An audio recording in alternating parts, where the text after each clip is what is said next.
Hi friends, இன்றைக்கி வந்து இயற்கை முறையில் எப்படி ஒரு ஹெர்பலாக வந்து ஒரு ஷேக்காக ரெடி பண்ணுறது அப்படிங்கிறத பார்க்க போகிறோம். இதை கஸ்டமருக்காக நம்ம ரெடி பண்ணி கொடுக்க போகிறோம். இதில் பார்த்தீங்க அப்படின்னா நான் சேக்காய் தூள், சேக்காய், ப பச்சைப்பயிறு, பச்சரிசி, வெந்தயம்,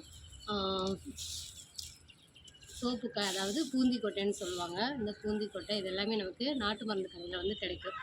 இப்போ வந்து சேக்காய் வந்து ரெடி பண்ண போகிறேன் அப்படின்னு பார்த்தீங்கன்னா, அதுக்கு முன்னாடியே வந்து வேப்ப இலை, மருதாணி இலை, செம்பருத்தி இலை, கருவேப்பிலை எல்லாத்தையும் வந்து எடுத்து தனியாக வந்து காய வச்சிடணும். அது போக பார்த்தீங்கன்னா, இந்த பாசிப்பயிறு இருக்குது பார்த்தீங்களா, அந்த பாசிப்பயிரில் நாட்டுக்கோழி முட்டையை வந்து மிக்ஸ் பண்ணி அதோட கத்தாழையோட அந்த ஜெல்லி மிக்ஸ் பண்ணி நல்லா வெயிலில் வந்து முதவே காய வச்சு எடுத்து வச்சுக்கணும். அதுக்கப்புறம் பார்த்திங்கன்னா, நமக்கு இந்த ரோஸ் பார்த்திங்கன்னா, நமக்கு பன்னீர் ரோஸ் தான் நம்ம சேர்க்கணும். பன்னீர் ரோஸு, அப்புறம் வந்து ஆரஞ்சு தோல், எலுமிச்சம்பழம் தோல் இதெல்லாம் சேர்த்துருக்கேன். வெட்டி வேறு இப்போ பார்த்திங்கன்னா அவ்வளோ ஒரு இருக்கும், அவ்வளோ ஒரு வாசமாக இருக்குது. இந்த மாதிரி அரைச்சி நீங்கள் குளிக்கையில் முடி வந்து அவ்வளோ ஒரு கண்டிஷனாகவும் இருக்கும், நல்லா வாசமாகவும் உங்களுக்கு இருக்கும். இந்த ஹெர்பலா வந்து நீங்கள் நம்ம இயற்கை முறையில் எல்லாமே சேர்த்துருக்கனால முடிக்கு வந்து எந்த டேமேஜும் ஆகாது. பூச்சி வெட்டுறது இருக்கிறது, முடி கொட்டுறது இருக்காது, வெந்தயம் இருக்குதுல. அதனால் இங்கே பாருங்கள், எல்லாமே வந்து நம்ம இயற்கை முறையில் எல்லாம் சேர்த்துருக்கிறதுனால நமக்கு முடி வந்து நல்லா ஹெல்த்தியாகவும் இருக்கும். இதை ஸ்டார்டிங்லேருந்தே வச்சிட்டிங்கன்னா அவ்வளோ சீக்கிரமாக வந்து உங்களுக்கு நரைமுடி இருக்காது. நம்ம முன்னோர்கள்லாம் வந்து அரப்புன்னு சொல்லி இதை தான் யூஸ் பண்ணாங்க. ஸோ 50-60 வயசுக்கு மேலே தான் நமக்கு என்ன செய்யும், நரைமுடிங்கிறதே வந்துச்சு. இதுவே நம்ம யூஸ் பண்ணல, கண்டிஷனர் ஆகையில் அந்த ஒயிட் முடி எல்லாமே வந்து ஒரு மாதிரி ப்ரௌனிஷாக இருக்குமே தவிர ஒயிட் முடியாகவே வந்து வராது நமக்கு.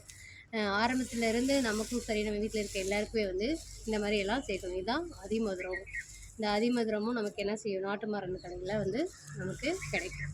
இந்த மாதிரி இயற்கை முறையில் வந்து நம்ம பயன்படுத்தி செய்யல நமக்கு ஹேர் வந்து நல்லா ஹெல்த்தியாக வந்து இருக்கும்.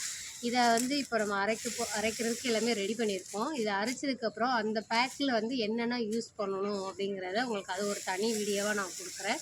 இந்த மாதிரி நீங்களும் அரைக்கிறப்போ இதே மாதிரி எல்லாமே சேர்த்து, இது கொஞ்சம் நீங்கள் அரைக்கிறதுக்கு முன்னாடியே இந்த மாதிரி பன்னீர் ரோஸ் தான் வாங்கணும், அந்த ரோஸ் வாங்கக்கூடாது.